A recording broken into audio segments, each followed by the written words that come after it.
What if I told you the most feared football nation in history is now on the brink of missing the World Cup? From Pele's rise to Neymar's tears, this is the untold story of how Brazil went from gods of football to global disbelief. You think you know Brazil? Think again, because what really happened to the beautiful game might just shock you. At the dawn of the 20th century, football had already made its way to Brazilian shores, but it wasn't a sport for everyone. Initially, the game was an exclusive pastime of the upper class, primarily white Brazilians of European descent who could afford to play in well-maintained fields, adhering to structured formations and traditional tactics. It was a game of privilege, rigid and formal, a far cry from the electrifying style that would later define Brazil. But outside the elite clubs, a different version of football was quietly taking shape.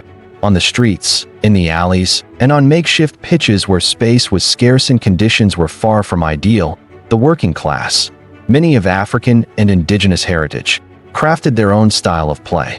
They improvised with whatever they could find, developing a game built on instinct, rhythm, and sheer creativity. It was in these informal matches that the seeds of Jogo Bonito, the beautiful game, began to take root.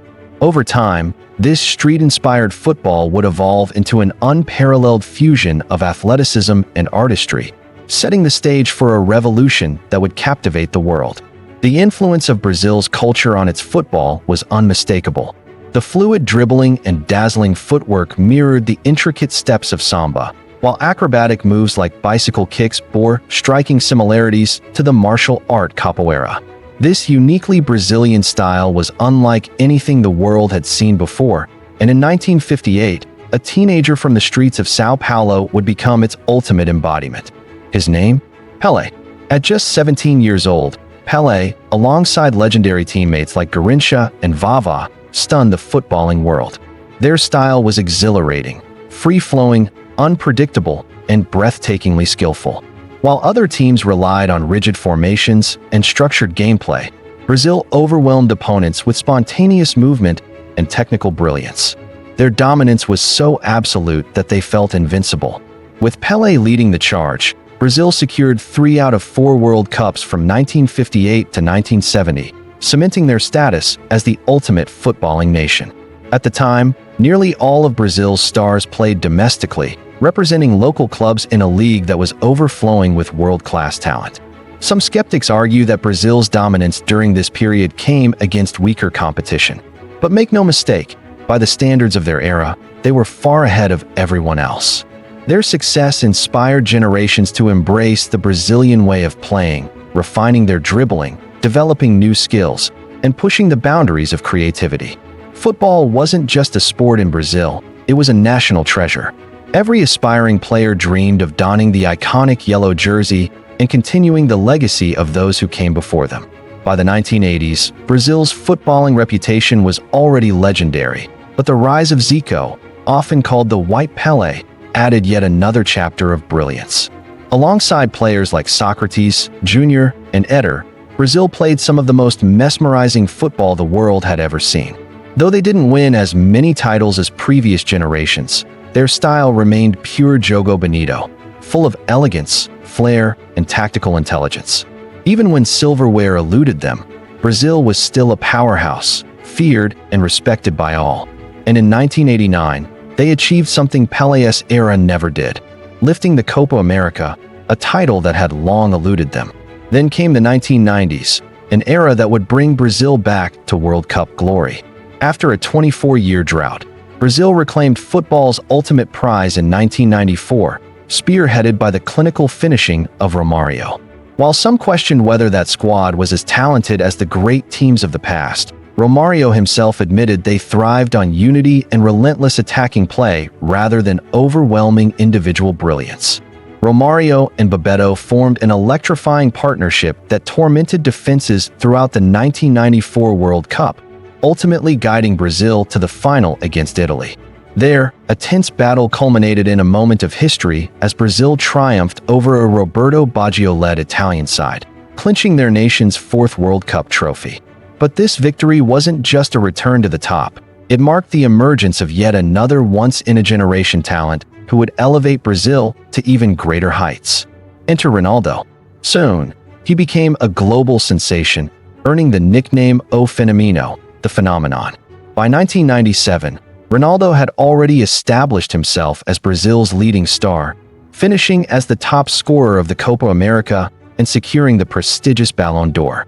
That same year, Brazil dominated the footballing world, adding another Copa America title to their collection and claiming the FIFA Confederations Cup in emphatic fashion.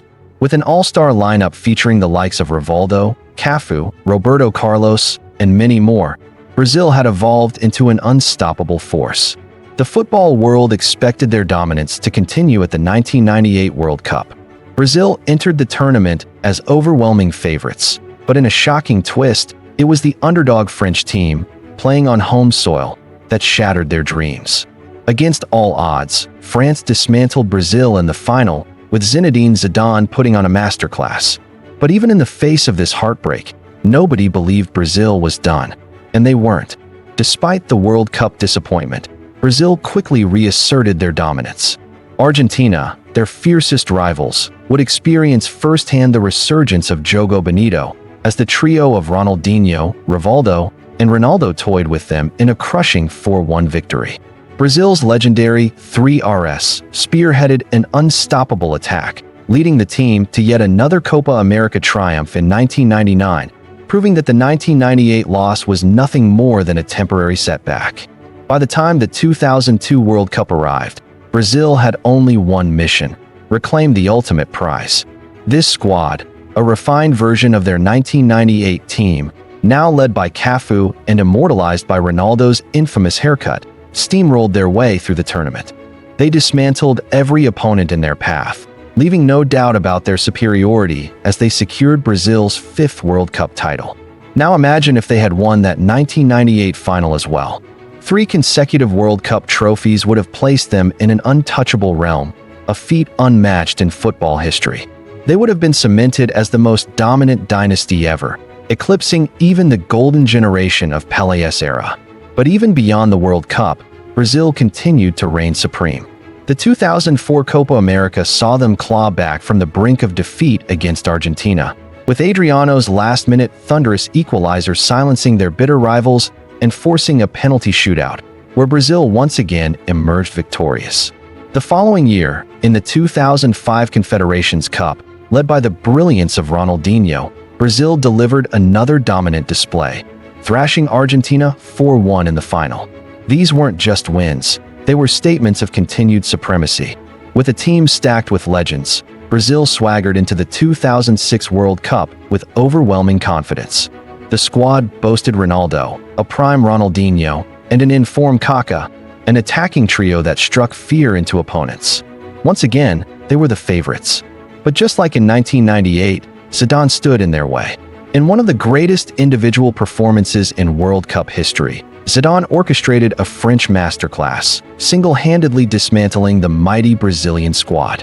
Despite this setback, Brazil remained at the top, thanks to a new generation of stars. Adriano, hailed as Ronaldo's successor, and Robinho, dubbed the next Pele, emerged as the nation's new hopes. Even Dani Alves was already making a name for himself as Cafu's heir. They continued their dominance in the 2007 Copa America, crushing Argentina 3-0 in the final. But for reasons both on and off the pitch, this promising new generation never fully lived up to expectations.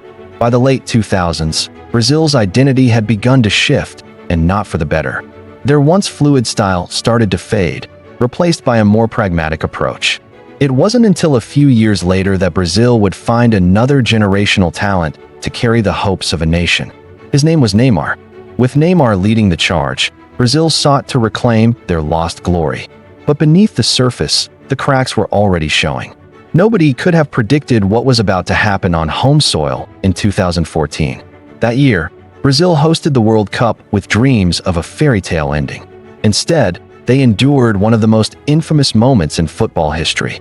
In the semifinals against Germany, Oscar managed to score a late goal, but it was little more than a consolation in a humiliating 7-1 defeat. The loss sent shockwaves through the footballing world.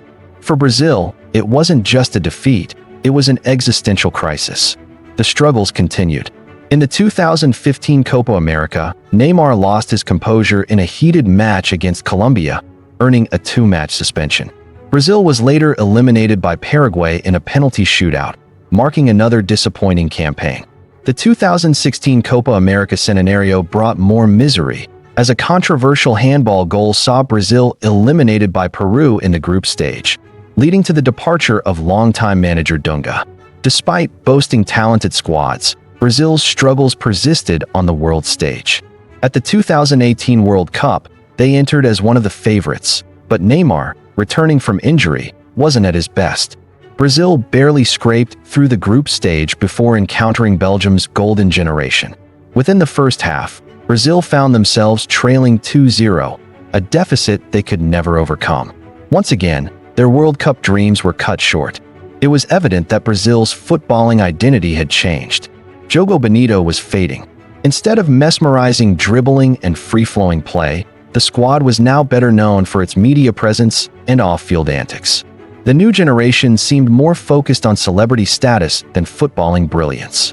They did manage to win the 2019 Copa America, ironically, without Neymar. But the victory felt hollow.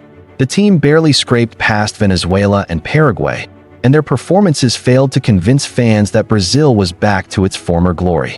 Then came the 2021 Copa America. Determined to reclaim their dominance, Brazil reached the final once again. But on home soil, in the iconic Maracanã, they fell to their fiercest rivals. Lionel Messi and Argentina triumphed, delivering a painful blow to Brazil's fading supremacy. After decades of dominance, Messi lifted his first international trophy on Brazilian soil, a symbolic shift in power. However, in the lead-up to the 2022 World Cup, there was a glimmer of hope. Brazil had been in remarkable form, going unbeaten in 17 matches, with 14 wins and 3 draws. Not a single defeat. Perhaps, just perhaps, they were on the verge of redemption. Neymar, now a seasoned leader, returned to the national team with renewed determination, surrounded by a promising generation of talent. With rising stars like Vinicius Jr. and Rodrigo in the squad, alongside the informed Richarlison, Lucas Paqueta, Rafinha, and even Antony, Brazil entered the 2022 World Cup as a strong contender. Their journey to the quarterfinals was not without challenges, but they arrived at the crucial stage ready to fight for glory. Against Croatia, as the final moments of the match ticked away, Neymar delivered a moment of sheer brilliance, dancing through defenders before slotting in one of the most stunning goals of the tournament. The stadium erupted in celebration, as Brazil seemed moments away from securing a place in the semifinals. But football can be cruel, and in a heartbreaking twist, Croatia found an equalizer in the dying minutes, capitalizing on a lapse in Brazil's defensive organization. What followed was a penalty shootout that unraveled Brazil's confidence. Despite their excellent form leading up to the tournament, they crumbled under pressure. Neymar, their biggest star, never even got the chance to take his penalty, watching helplessly as his teammates faltered. This was perhaps the best opportunity Brazil had in years to reclaim their former dominance. For all the scrutiny he faces, Neymar gave everything on the pitch, but when it mattered most, his inexperienced squad failed to rise to the occasion. Seeing him in tears at the end of the match was one of the most gut-wrenching moments of the tournament. That devastating exit triggered another shakeup in the team's management, setting the stage for one of the most chaotic periods in Brazilian football history. Off the pitch, corruption scandals, harassment allegations, and internal disarray cast a dark shadow over the Brazilian Football Confederation. Brazil, once feared even in friendlies, began suffering shocking defeats to teams like Morocco and Senegal. As if things couldn't get worse, consecutive losses in World Cup qualifying only deepened the crisis. The appointment of Dorival Jr. briefly sparked hope, but it quickly faded. When the Copa America arrived, Brazil's struggles became even more apparent.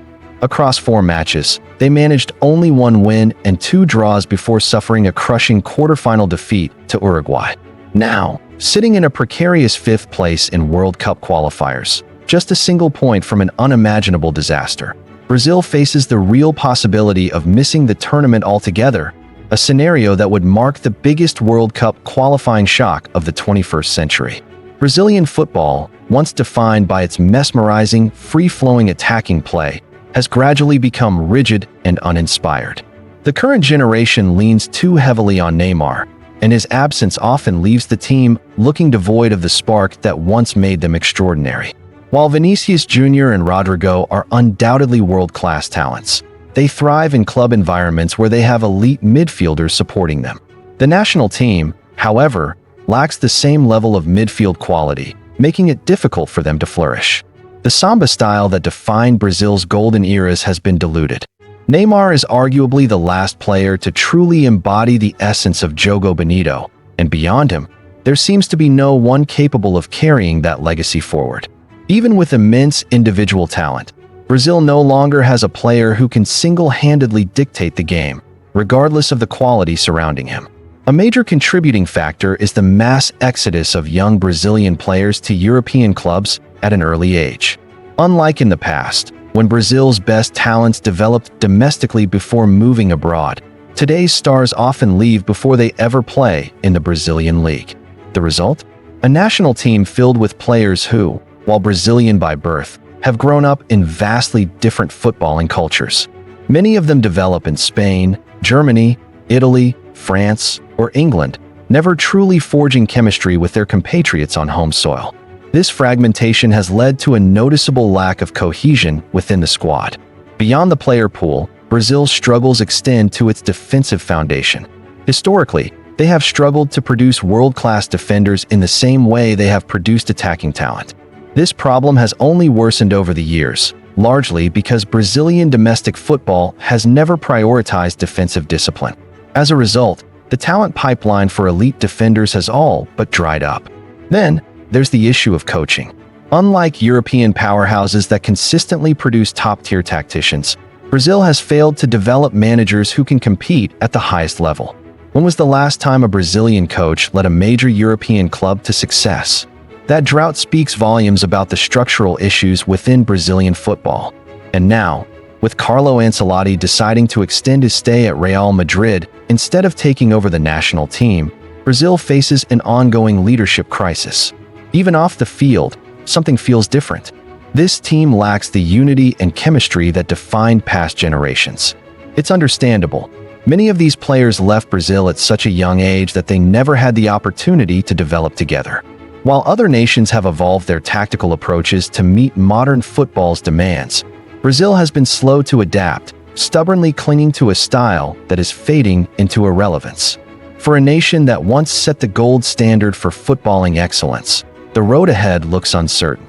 The question is no longer whether Brazil can reclaim their past dominance. It's whether they can even find their identity again before it's too late. Do you believe Brazil can rise again, or has the golden era ended for good? Should Neymar still be the face of the team, or is it time for someone new to carry the legacy? And who do you think is the next true heir of Jogo Bonito? Let us know your thoughts in the comment section. Don't forget to like the video and subscribe for more deep dives into the greatest stories in football.